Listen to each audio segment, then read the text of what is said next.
حضور صلی اللہ علیہ وسلم سے محبت اور عشق کا جذبہ اگر دیکھنا ہو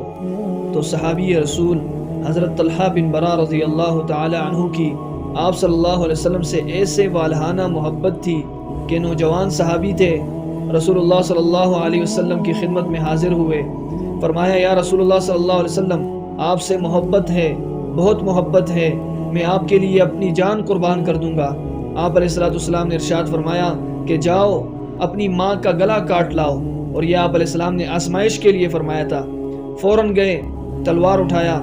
آپ علیہ السلام نے منع کیا کہ میں تو رشتے جڑوانے آیا ہوں، رشتے توڑوانے نہیں آیا۔ اسی واقعے کے بعد حضرت طلحہ رضی اللہ تعالیٰ عنہ بیمار ہو گئے، آپ علیہ السلام عیادت کے لیے تشریف لے گئے تو حضرت طلحہ رضی اللہ تعالیٰ عنہ اس وقت بے ہوش تھے۔ جب آپ علیہ السلام واپس آئے اور حضرت طلحہ رضی اللہ تعالیٰ عنہ کو ہوش آیا، لوگوں سے پوچھا کہ کیا حضور صلی اللہ علیہ وسلم میری عیادت کے لیے آئے تھے؟ فرمایا ہاں، آپ کی عیادت کے لیے آئے تھے،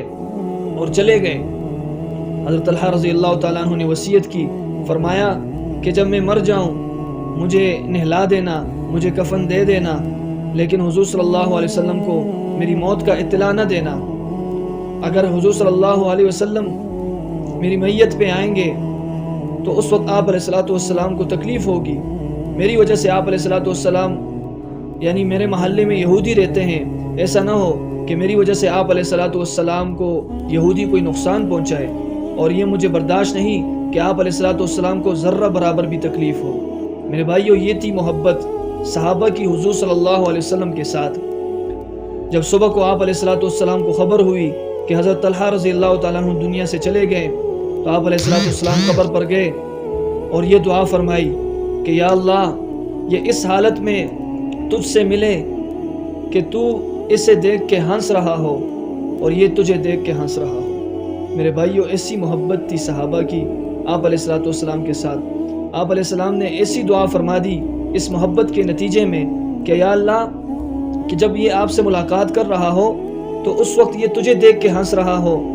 اور تو اسے دیکھ کے ہنس رہا ہو۔ آج ہمیں بھی حضور صلی اللہ علیہ وسلم سے ایسی ہی محبت رکھنی چاہیے۔ میرے بھائیوں، محبت کا تقاضا یہ ہے کہ ہم حضور صلی اللہ علیہ وسلم کی ایک ایک سنت پر عمل کریں، حضور صلی اللہ علیہ وسلم کے لائے ہوئے اور بتائے ہوئے طریقوں پر مکمل عمل کریں، اور اپنی زندگی میں آپ صلی اللہ علیہ وسلم کی سنتوں کو زندہ کرنے کی کوشش کریں۔